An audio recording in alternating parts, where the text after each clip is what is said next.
Halo, selamat sore. Kembali lagi bersama saya Ayu dari Citra Landmark Apartemen by Ciputra Group.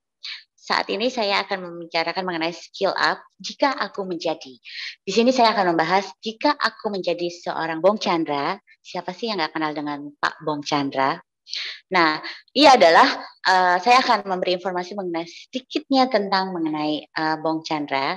Jadi kisah seorang Bong Chandra menjadi motivator dan pembisnis sempat jualan CD bajakan. Kalian pasti nggak akan tahu kan mengenai seorang Bong Chandra itu dulu pernah menjadi seorang jualan CD bajakan.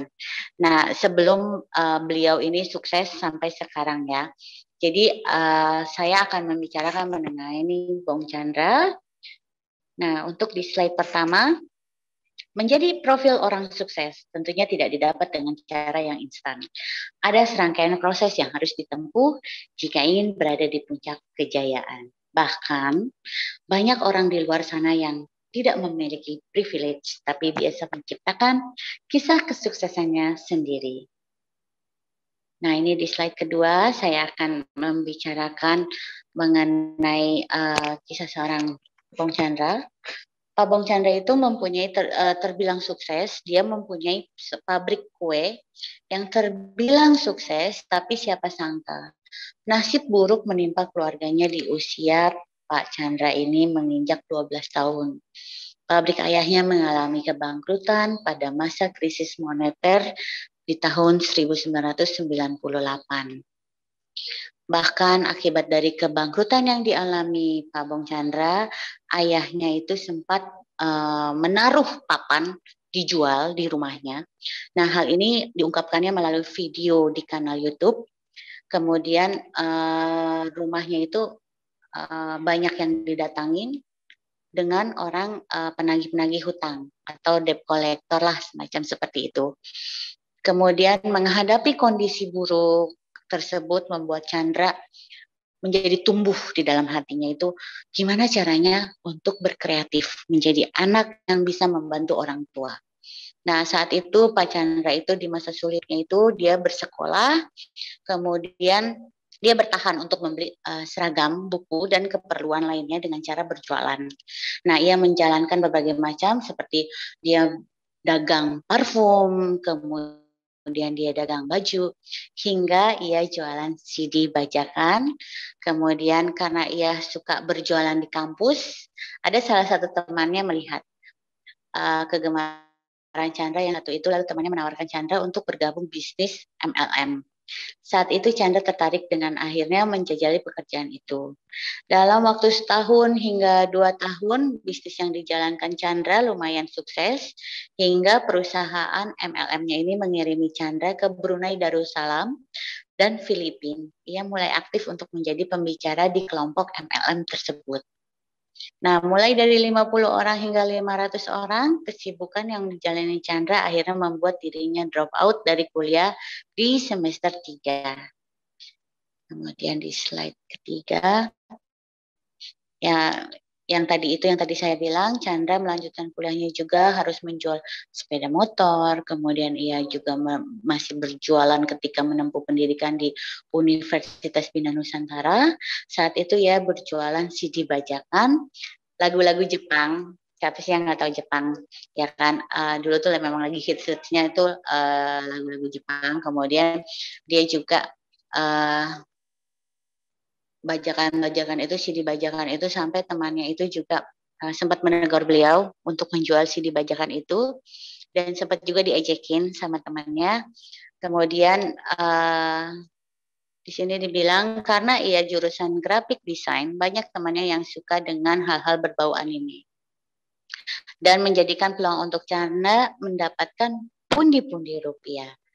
Kalau dipikir-pikir seorang kuliah tapi benar-benar yang mempunyai apa ya, untuk membantu keluarganya itu benar-benar yang berjuang sekali gitu loh. Nah, di sini juga karena dia suka berjualan di kampus, kemudian dia teman-temannya itu benar-benar melihat keuletannya beliau, makanya ia diajak MLM tersebut. Nah, di sini akhirnya dia itu beliau di sini itu yang jadi bisnis di bidang properti setelah dari penjualan yang MLM. Kemudian di sini saya akan membacakan mengenai bagaimana dia bisa merana jadi pembisnis di bidang properti. Jadi saat diundang di acara properti sebagai pembicara, Chandra bertemu dengan pembicara lainnya yang juga seorang pengusaha properti, yakni Bapak Matius Yusuf. Kemudian dari pertemuan itu mereka mengobrol dan Bapak Matius mengajak Chandra untuk menambah ke bisnis properti.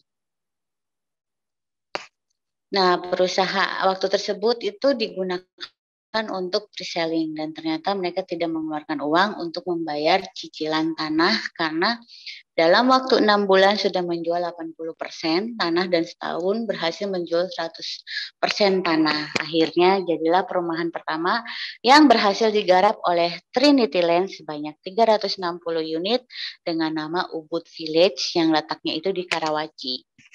Nah, untuk menjadi seorang Bong Chandra itu amat sangat benar-benar dari bawah dan step by step benar-benar dan hasilnya sekarang ia menjadi seorang pengusaha terkenal di Indonesia bahkan di Asia.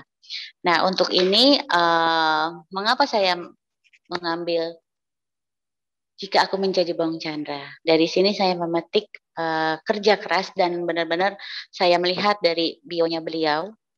Beliau juga sempat saya melihat YouTube-nya juga berbicara mengenai bagaimana cara menjadi orang sukses, bagaimana cara kita bisa menjadi seorang orang miskin seperti saya ini menjadi orang kaya. Itu satu kuncinya mindset kita dan tetap positive thinking dan selalu berusaha keras. Nah, saat ini kan saya sedang membicarakan mengenai Bapak Bong Chandra. Jadi untuk ilmu yang saya petik dari Bapak Bong Chandra ini ialah benar-benar mindset utama untuk kesuksesan. Nah, sekian hanya sedikit informasi saya mengenai Bapak Bong Chandra. Selebihnya jika kalian ingin melihat profil beliau, bisa cek di Google-nya karena menurut saya dia itu sebagai motivator untuk kesuksesan di dalam hidup saya. Nah, sekian informasi mengenai jika aku menjadi Bong Chandra dari saya pribadi, dari Ayu. Terima kasih banyak. Selamat sore, sehat selalu dan sukses selalu. Terima kasih. Tuhan memberkati.